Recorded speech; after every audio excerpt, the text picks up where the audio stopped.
there will be no surrender. No, not in this lifetime. There will be knowledge picked up along the way, I have no doubt.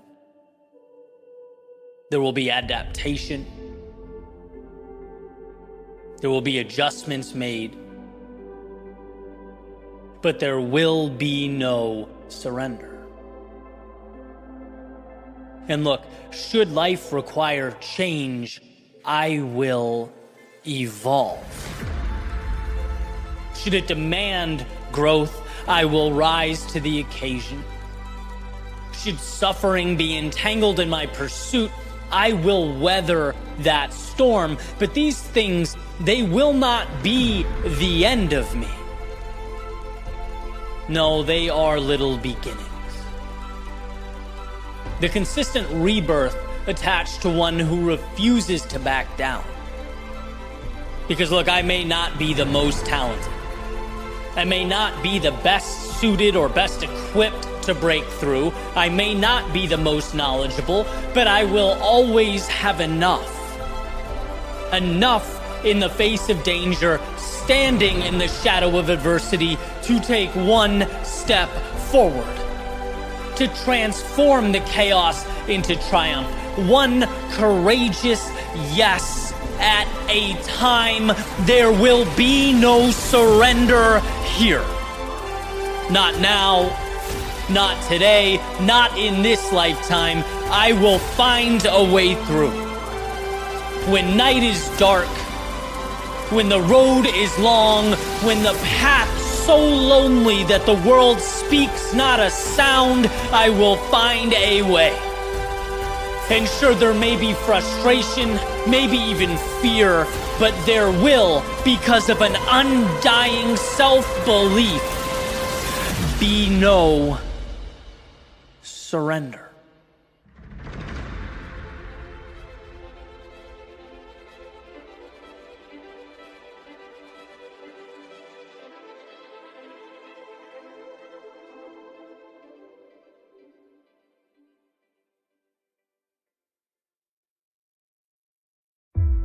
It's when we most want to turn around that we must keep going.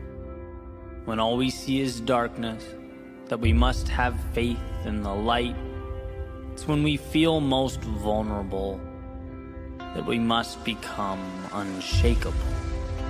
See, there's a misconception that strength implies a total absence of weakness or doubt, that courage means never feeling fear or uncertainty, when in reality, these things are human. They've been wired into us. As Ernest Becker has said, we are simultaneously worms and gods. Worms in that, sure, we're animals, flesh and bone, unable to avoid death or misfortune or tragedy in life. But most importantly, gods, in that we have the divine ability to transcend these inevitable circumstances, to find hope in this seemingly hopeless, to see opportunity in life's obstacles and growth when we fall, to take the meaningless and give it meaning. And one of the most important things I've learned is that when life knocks me down, pushes me to my limits, it's not some indication that I walked the wrong path. It's no referendum on who I am. No, it's a hand extended offering the chance for me to be more than I've ever been. And in a world of delusion and distraction, it's a reminder that we have the capacity to turn life's hardship into a better tomorrow. The difference between fact or fiction, possible or impossible, success or failure, is the decision to get up when life knocks us down. This world, it's not easy. It tests us, challenges us. It makes us think we are but a cog in the wheel of life. It can be tough. But your weapon, your strength, is knowing that you are tougher. And look, I know that adversity hurts. But I also know that you're capable. You are strong enough to turn that struggle into something meaningful. Where most would turn back, you have it in you to take one step forward. Let the walls crash down. The skies open up and the ground shake. See, this is minor detail in your world. Transcend the average, the earthly constraints and the mental limitation. Remember who you are, why you started. Remember that when your surroundings attempt to pull you back down to earth, you have no interest in the narratives they offer to you. You are unshakable.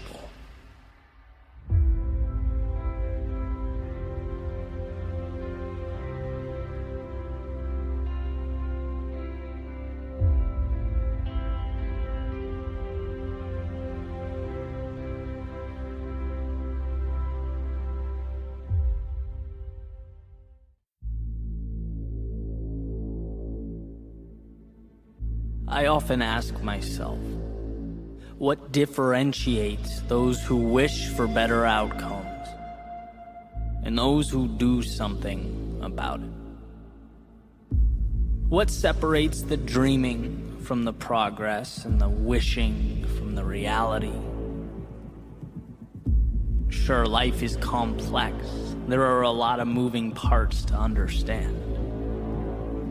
But I think this element is simple.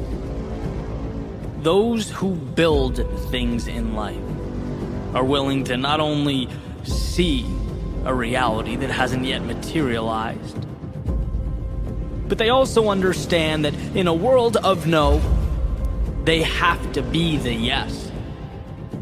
They have to believe in their ability to drive towards finish lines that no one else sees. See, meaning cannot come to fruition without that discomfort. Or as Nietzsche put it, one must still have chaos in oneself to be able to give birth to a dancing star, and that's just it. Most people see what is, most people conform, they do not create.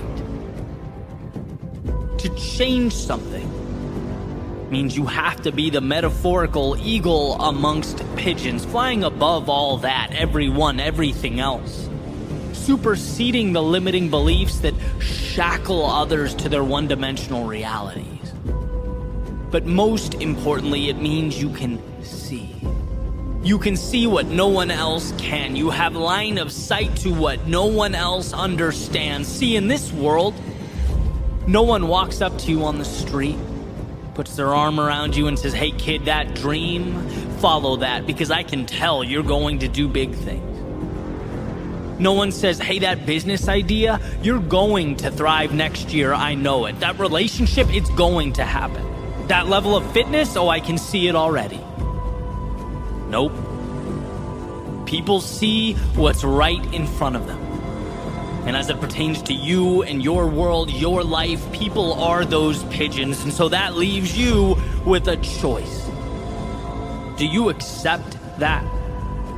Do you blend in, take the scraps you're allowed to consume, the crumbs laid out in front of you? Or do you step back and acknowledge that this is going to be tough, this is going to hurt, it's going to push me further as a person than I've ever been pushed? But you know what I get in return? That view. I get to live above the clouds with those who don't wait in line. No, they become the main attraction. They transform what is into what will be, because the world, it has a way of ensuring that we really want what we say we do. Greatness in any area of life is reserved for those willing to carry forward when most would turn back, to build a bridge to something greater when most people point out that your bridge is not connected to anything, that it's a waste of time, it's trivial, useless, irrational. Good. Changing your life And the world around you has to be irrational. Taking the status quo and shaking it, saying, I'm going to alter this landscape, is irrational. But from irrationality comes the future. So when you feel like the world is against you, when you have an uphill battle to climb, when there are a million reasons for you to turn around, understand that this is nothing more than an indicator that you are right where you need to be. Against the current, bringing something new to life. See, if it were easy, it would already exist. But changing your life, that makes you an architect of the unseen. So build. On the days you want to, build. On the days you don't, build. When they understand, build. And when they assume you've altogether lost your mind, build. Sure, it's not easy, but it's worth it. And when tomorrow comes, and it looks a lot different from today, when you've grown, evolved, transformed, and you look back and don't even recognize the person you once were, that won't be because you listened to the chirping of the doubters and the naysayers. It won't be because when strangers told you to give up, you packed your bags and went home. No, it will be because you rose above all that. They saw empty space and you saw a world undiscovered. They saw your head in the clouds while you built those castles in the air. You were always on a trajectory to something greater. You didn't need to convince them. You needed to convince yourself. To unlock the shackles and take to the sky, leave everything that once held you down behind. This isn't about anyone else. It's about the conversation between you and the horizon that awaits.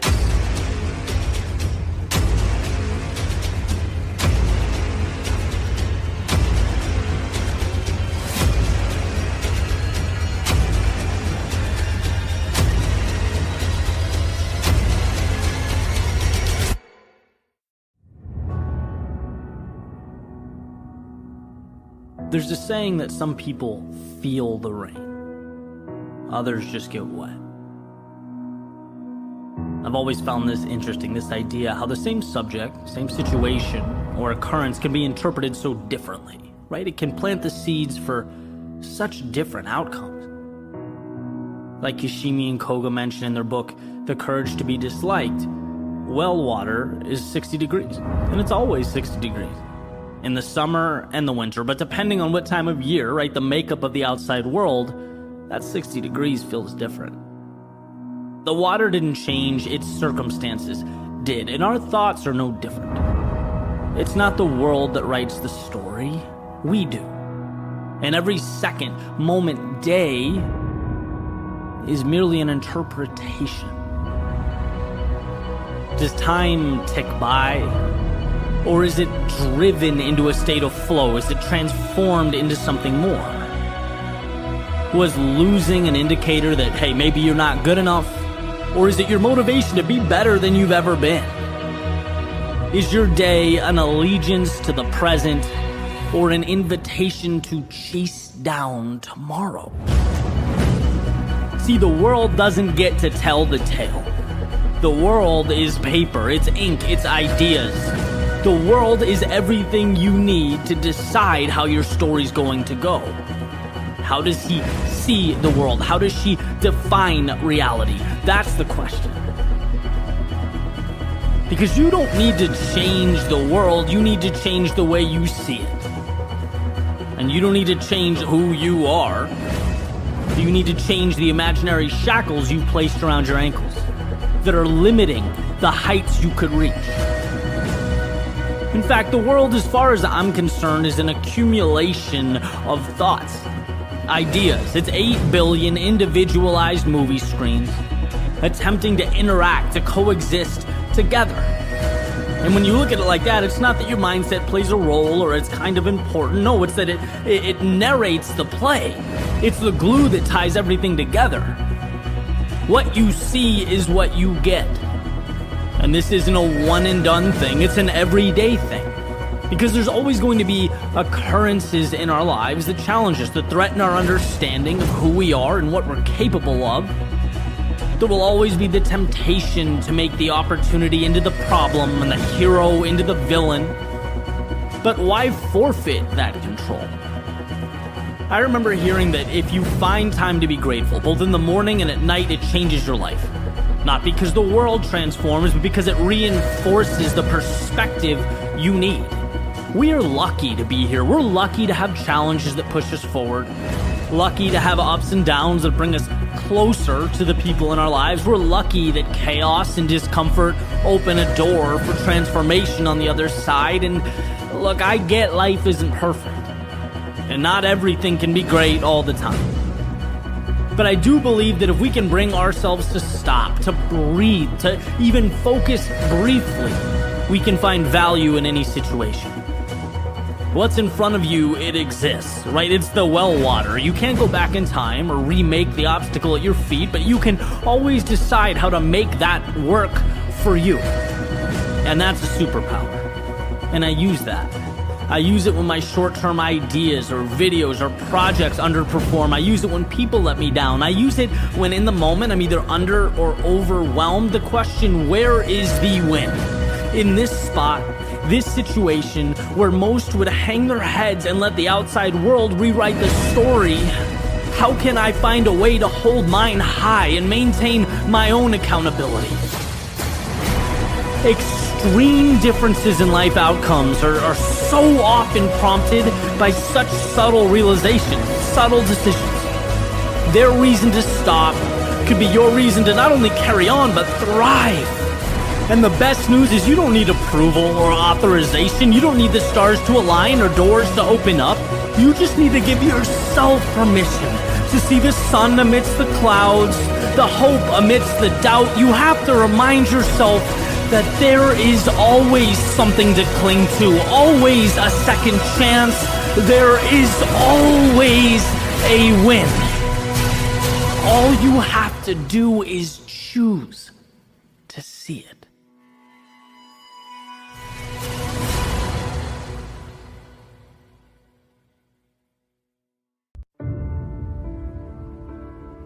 There's a story about some frogs. And, these frogs, as they're sort of making their way through the woods, the ground breaks underneath them, and two of them fall into this little pit, way, way, way down. They tumble, and eventually they hit the bottom. They're looking up, and they're realizing how far they've fallen, right? Moving around, panicking, essentially coming to grips with the situation that they're now in. They start frantically jumping, trying to climb the walls. And as they're jumping, the frogs on top are looking down.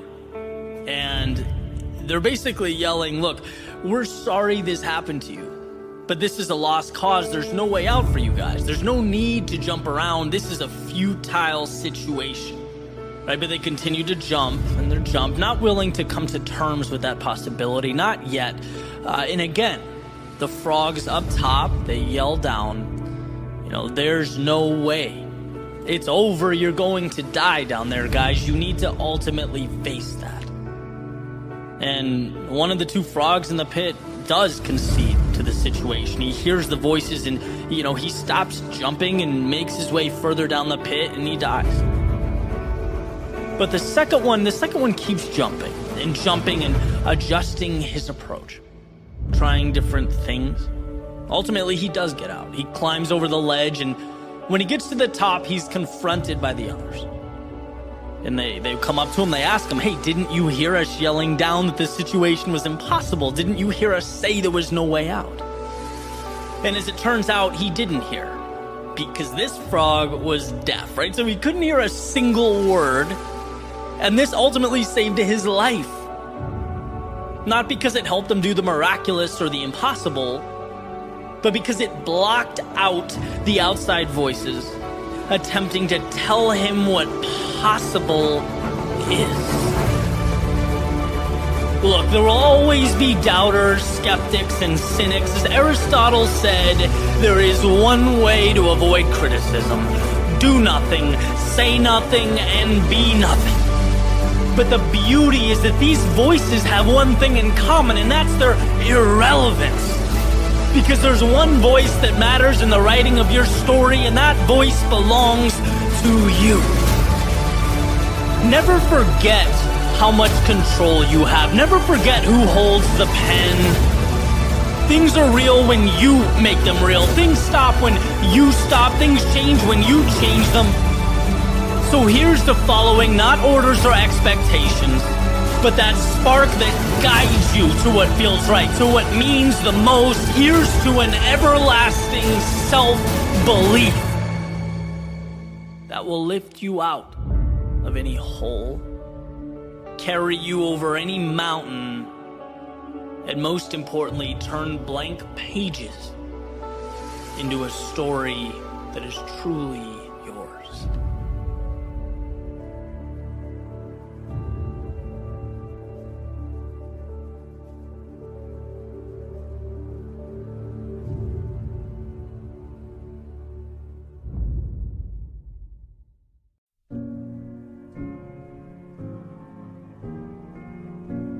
When our backs are against the wall, we're forced to become more. When the clock is ticking, we are tasked with finding answers that hide among us. It's in the darkness we find light, and while lost, we find ourselves. The paradox of life is that from our pain comes our purpose, our evolution, and our greatness. I love thinking back to about 2014, making my way around Boston, having just quit my job, essentially purposeless, clinging to a YouTube channel and a podcast idea that I would name Your World Within. And why? Why do I think back? Why does this mean everything to me? Well, because at the time, I knew nothing. I understood nothing. Nothing about speaking or media, audio, video, nothing about running a business. But more importantly, I knew very little about life and what's truly required to progress in a world with infinite moving parts. I didn't know that my lack of understanding is what made everything feel overwhelming and complex, and that it was up to me to simplify. I didn't know the extent to which I'd have to befriend failure. And that was the most eye-opening realization. Because when you gravitate towards a risk-free existence and you box yourself in, as I had for so long, of course you don't get the upside, but you also don't fail as dramatically either. You know, life was a simple game of cause and effect. Do work, get result, not much room for more than that. And so stepping outside that box in the way that I did changed some rules. I learned some things. First, you can spend time on something, you can exhaust energy on something, and get nothing in the short term for your efforts. And I mean nothing. Unless you count getting your pride stomped on. Unless you count your friends disappearing when you need them most. Unless you count self-doubt and a constant worry about not amounting to anything. I mean, these are very raw, very real human emotions. They tend to arise when we start something new, but in them is also the power. This is where the light bulb turns on and the path emerges. It's where I learned that we only get what we want when we endure what we don't. And what a foreign concept when you think about it, right? It's like, Eddie, take this mic, go stand in front of this audience and pour your heart out. Your knees are shaking, chest is pounding, but dude, trust me, it'll be good for you. And funny enough, it was. It was because the fear in my stomach became the indicator that something new, something exciting, something more was around the corner. Like Pavlov's dog hearing that bell. Anytime the fear kicked in, I could feel myself getting closer to something meaningful, to a higher version of myself. The pain is an invite. The sheer terror, and let's face it, that's what it feels like sometimes, it's an upgrade. Disguised as the monster that you think you should be running from. When it is, as I recently mentioned, the adversary you should befriend. We have to change our relationship with discomfort because our initial understanding, the one that comes stock in our minds, is never sufficient to build anything of significance. Its default setting is to preserve the now, not expand it. And so just like those stock speakers that came in my 1999 Ford F-150 when I was in my early 20s, let's rip it out. Let's customize. Let's upgrade the quality of the sound we hear and the things we say to ourselves. What an advantage it is to know that the hard things are what make us level up. To find that awareness. What a blessing that when life's difficulty startles and scatters the masses, you could be the one that remains. Standing tall, seeking out the advantage amidst the commotion. Every little act of courage becomes more and more meaningful, powerful. But we must lose ourselves to find ourselves. We must embrace our fears if we are to become courageous. We must fail in order to succeed. And sure, sometimes the price seems steep. But I promise, not going costs more. Wishing costs more. If onlys cost more. So maybe for you it isn't a YouTube channel or a speaking career. Maybe it's something totally different. But it is something. And should you bring yourself to pursue that which your heart pulls you to pursue, you'll have those moments of defeat where you're mad at yourself for leaving the comfort and safety of your previous world. You'll have times where you have no idea what to do, where you feel alone or stuck or unsure. The difference will be whether you see this as the invite you've been waiting for or the reason to turn around and settle for less. That's the question. How do you internalize all that emotion that will feel like it is consuming you? I couldn't believe how strong that temptation was to go back, nagging at me every day. Just come off the edge. Just be comfortable again. But as my old coach would say in college, when we're doing wall sits or something physically taxing, 15 seconds. You can do anything for 15 seconds. And isn't life just a culmination of 15-second windows? It's compartmentalizing the process. It's turning the difficult into the advantageous. You have the ability to not think like everyone else. You have it within you to rewire your previous conceptions of the world, to see darkness not as your reason to hide from conjured up monsters, but as your invitation to become the light. Remember that the best way to be more is to have the courage to put your back against the wall. And you won't want to in the moment. There will never be a perfect time. But committing to that vulnerability will release from within you the power, the strength, the greatness that has been for so long tucked away.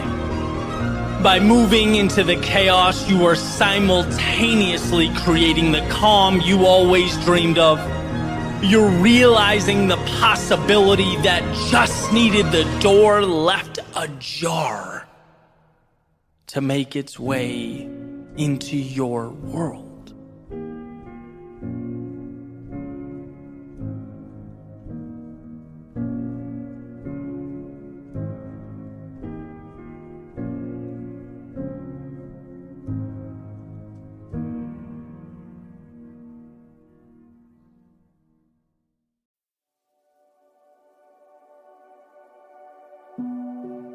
Relax, you're here.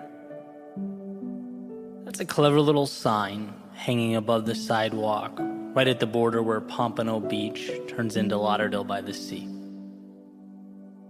And as it turns out, that spot is almost directly in the middle of one of my favorite running routes. Almost exactly halfway. Which at first I found kind of annoying, being that no, I was not where I wanted to be or intended to be, and no, I certainly could not relax. The heat and the sun and the miles to go always begged to differ, right? False advertising. I was not, in fact, here. After all, here in this context suggests one has arrived. And how can arrival feel like missing pieces and unknowns? How can it feel like so far to go? In the valley of despair, can one really be here? But the more and more I took that route, the more the little sign became a landmark in and of itself. Something that I looked forward to, its own little destination, a point in which I could both look over my shoulder and realize how far I've come, as well as find reassurance for the journey ahead. It was a manufactured pat on the back, a change in narrative. Because here's the deal, it's easy to feel lost in the middle. It just is. It's easy to feel empty-handed after days or months or years. It's easy to fall into the trap of never enough. But if you step back and adjust your perspective, you see it for exactly what it is. A beautiful process. Here doesn't have to be the predetermined destination. Here can be the culmination of all the steps it took you to arrive at the now. Here can be the lessons learned along the way. It can be the reassurance that while you're not done, you've overcome every obstacle up until this point, and there's no reason to think you won't continue that pattern moving forward. So relax. You're here. Perhaps here being a place of trust. The ability to look in the mirror and sure, see your opportunity areas, but way more importantly, see your brilliance, your tenacity, your courage. After all, when armed with those traits, it doesn't matter where you're dropped off at or placed. There's no finish line that's too far away, no mountaintop that's beyond you. Where you end up in the game of life will be directly correlated to the level of trust you have in yourself to play. So relax. You're here. Maybe here being that point where you can make the leap you've always wanted to make. Where you can feel confident that the unknowns don't stop you, they inspire you. Where you see the past as proof that your limitations exist only where you decide they do. And here is not a wall or a barrier, but a springboard to the next great adventure. Where you find that spark of inspiration to push against life and see what comes back. To test the waters, ride the wave, that self-identified beginning that lights a fire in your soul. So relax. You're here. Maybe here being the point where you realize you've been selling yourself just a little bit short. Where the image of yourself that you've created in your head is lacking. The metaphorical shoes you've been wearing have been outgrown.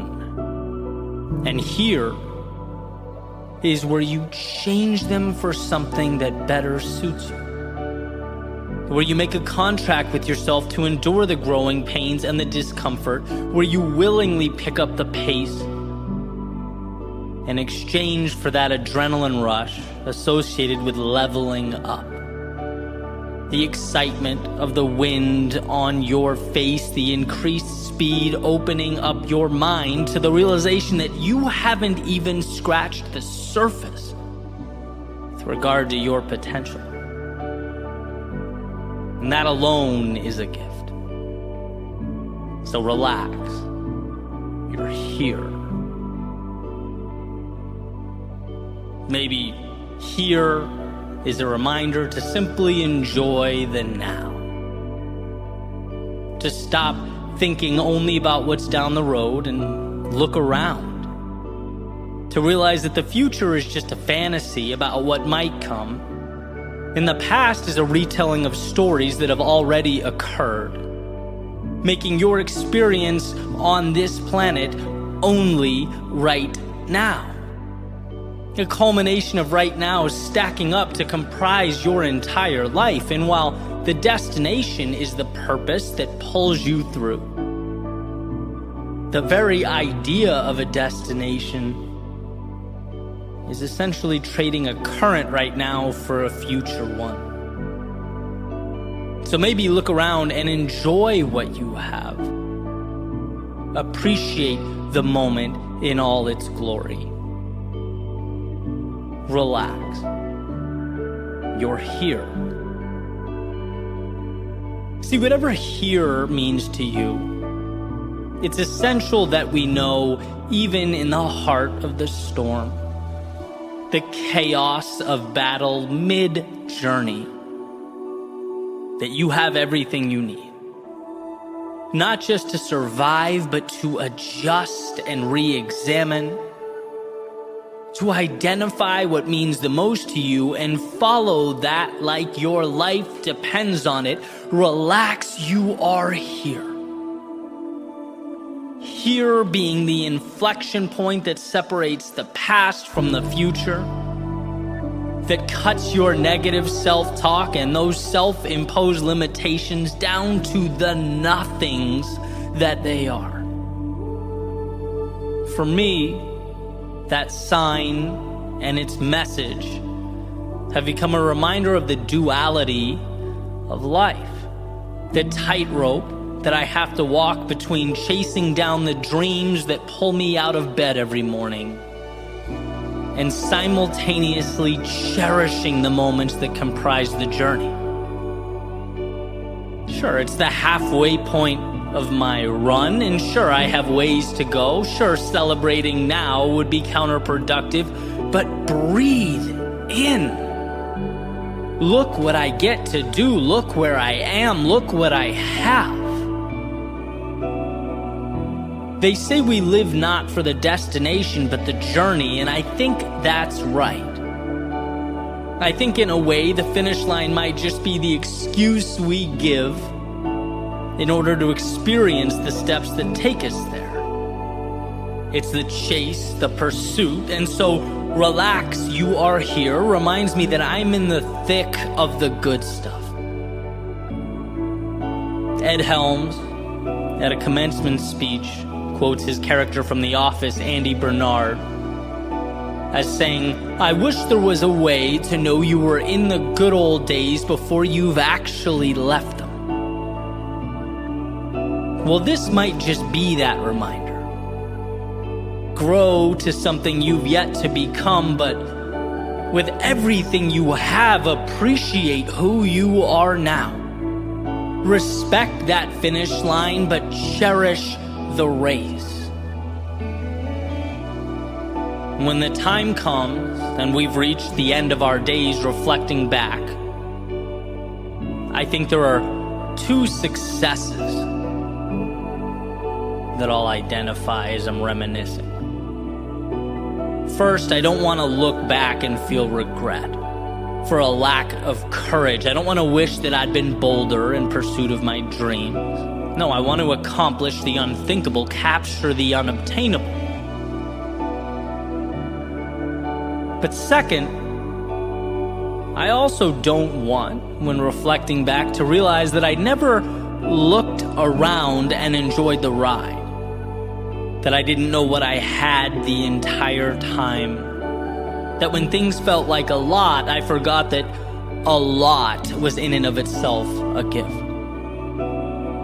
So when the pressures of life seem to consume us, the expectations overwhelm us, the story disappoints us,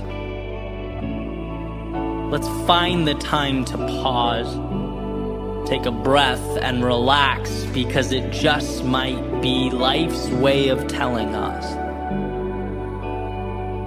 that we're here.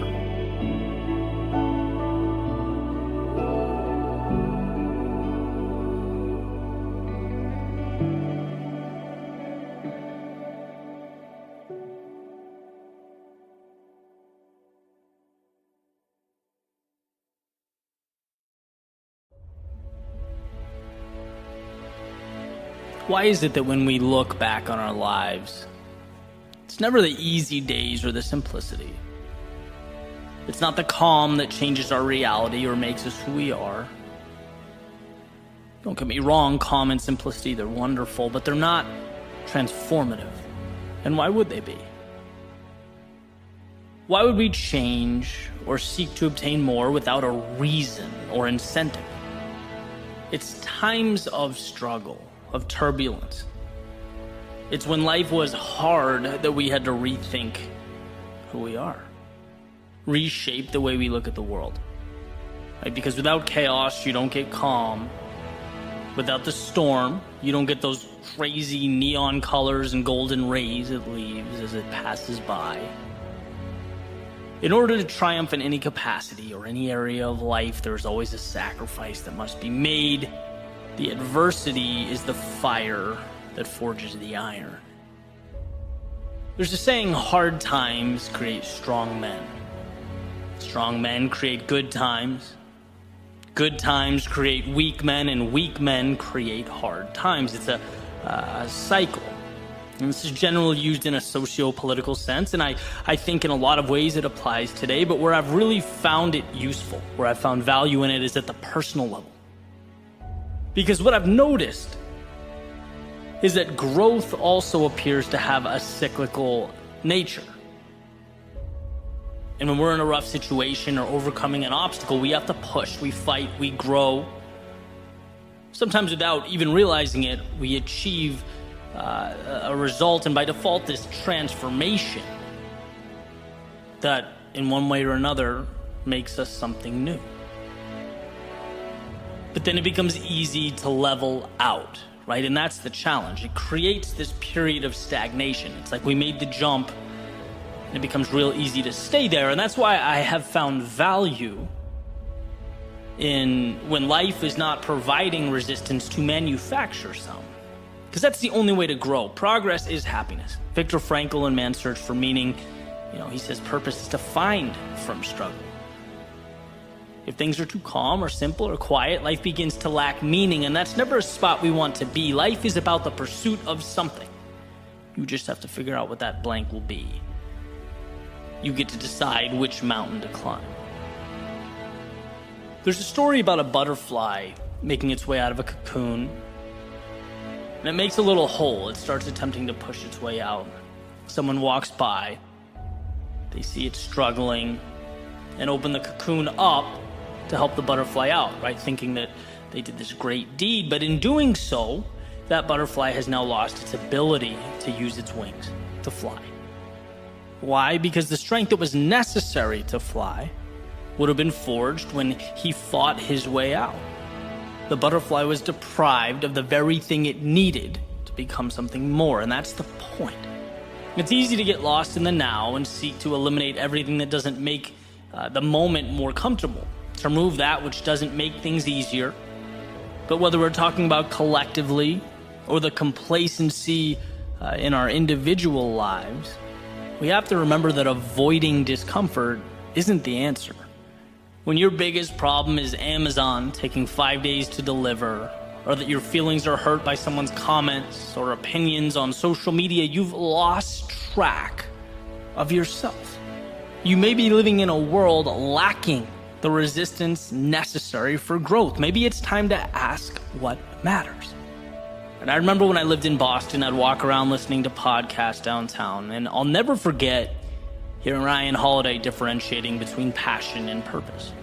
He called passion temporary, a dopamine hit. It's the excitement before the project begins, the beginning of a journey, the honeymoon phase. But passion alone falls short. And it falls short because anything worthwhile is hard. It tests us.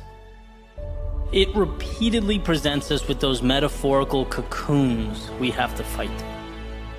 We have to earn our stripes, grow our wings, and if we stop at passion, there's no reason to battle on, to take the punches, knowing that they will create for us a tomorrow full of infinite possibility, and that's where we need purpose.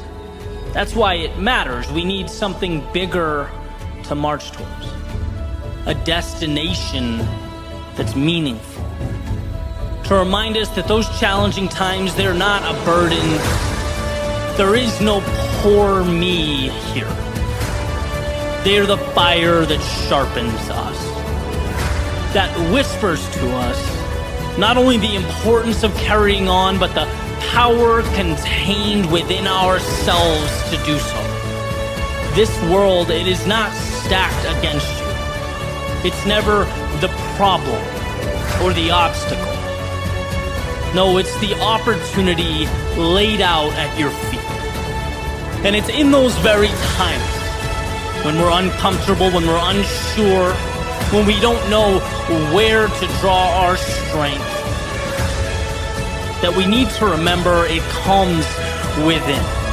It's an idea that is brought to life through courage, through understanding, through the trials and tribulations of life that didn't intimidate or hold you back, knowing that life has given you everything you need to blaze your trail. So don't be afraid to let it take you somewhere new.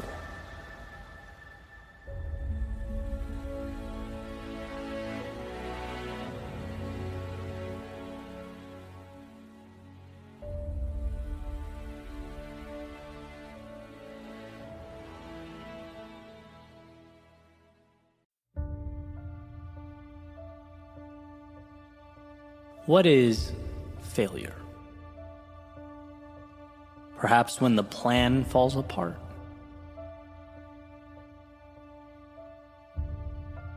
Maybe when the project results are underwhelming. No, not quite. When your heart breaks, momentum stops, when your world is shaken at its foundation. No, to put it simply, failure is not going. Failure is the plan never falling apart because you were too scared to make one. Failure is never being underwhelmed by the results of that project because you couldn't find the courage to start. Failure is no heartbreak, no setbacks, no challenge to your worldview because you stood still. I see life's disappointing occurrences as a sort of transaction. Some temporary discomfort in exchange for the very wisdom you were looking for, placed in the palm of your hand. You endure the pain to get the answers. You accept chaos today in exchange for the map that enables you to navigate the terrain. How can something be a failure if it places you right where you need to be? How can something be a failure if it brings you closer to the life you dream of.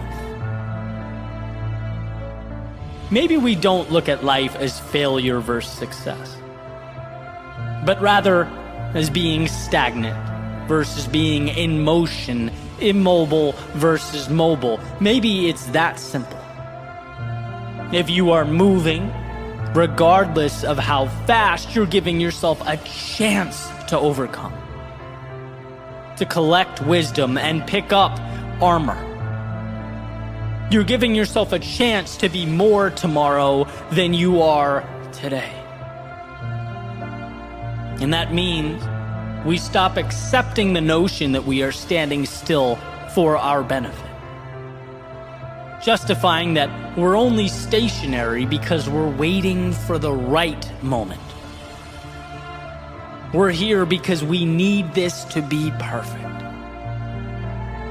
No, there are a million different ways to get what you want out of life, a million different paths to get you there. None of them require standing still. I already cringe at the amount of time I've wasted waiting for the right time. How I would sit on releasing this or starting that. Oh, it's because I'm a perfectionist. Only to learn that perfectionism is really just fear in disguise. You can sit there and wait and refine and refine and refine.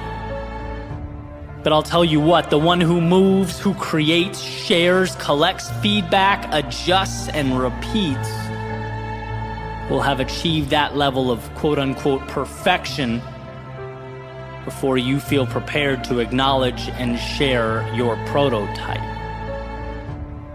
It was simply by going that evolution took place.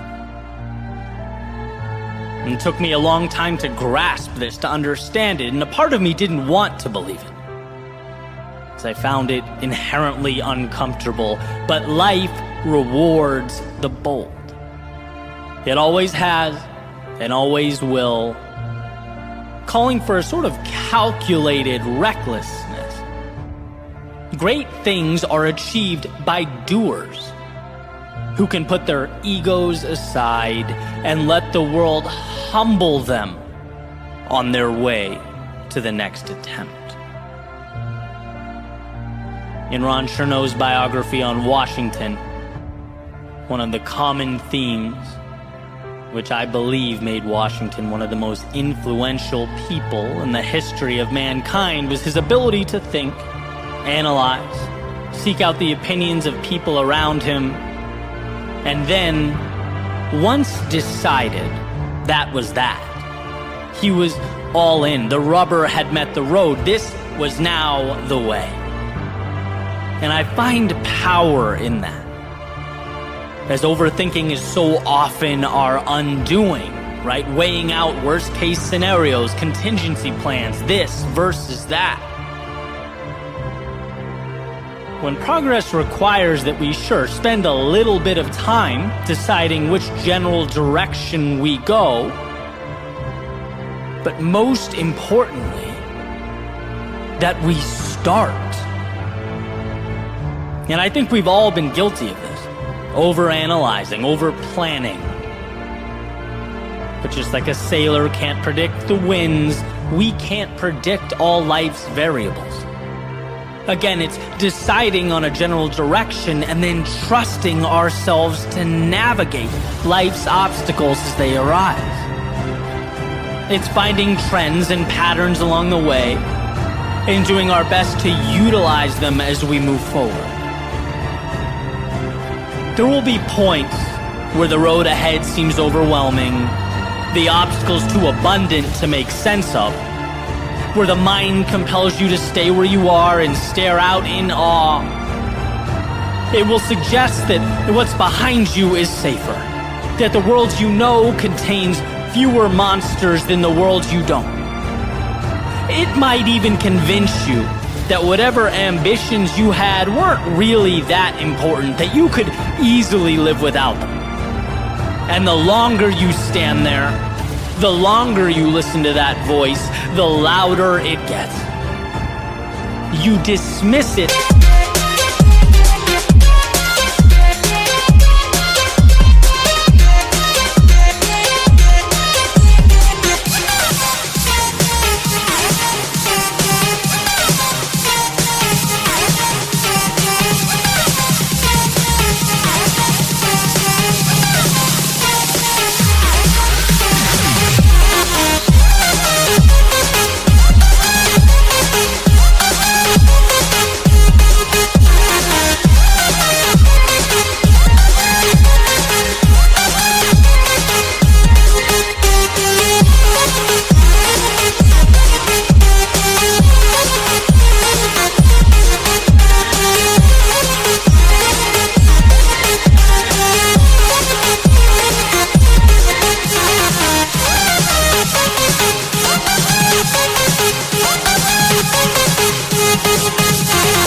With every step forward, your momentum is a dagger through the heart of any doubt that once tried to occupy the precious real estate behind your eyes.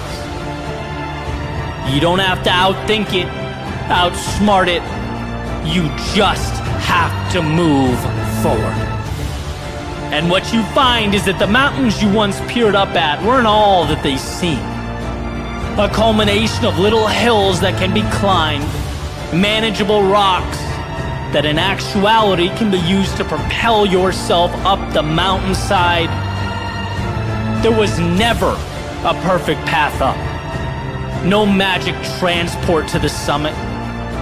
You might even think to yourself, what a shame that so many are still on the sidelines, waiting to devise their perfect approach, making plans and drawing maps. But that's not how any of this works. To win, you go. To make progress, you move. Knowing full well that you'll find your dead ends. You'll spend time and exhaust energy going down certain paths that don't ultimately lead you where you wanted to go. But what a gift, the ability to reverse course and take the right at the fork instead of the erroneous left you previously took. Your errors are not permanent. Your errors are correctable. Stagnation is what's permanent. Wishing is permanent. Someday is permanent. But right now, that's pure value. So next time you find yourself looking out, as we all do, remind yourself that there are many ways to transform your reality for the better. Many paths to the mountaintop, but there is only one way to assure you never get there, and that is standing still. So trust yourself to figure life out as it comes, to take the pain and extract from it wisdom, to find the strength beyond the uncertainty. Life is giving you everything that is required. Not some things or a few things, everything. All it asks of you is that you dismantle the delusion of perfection and begin.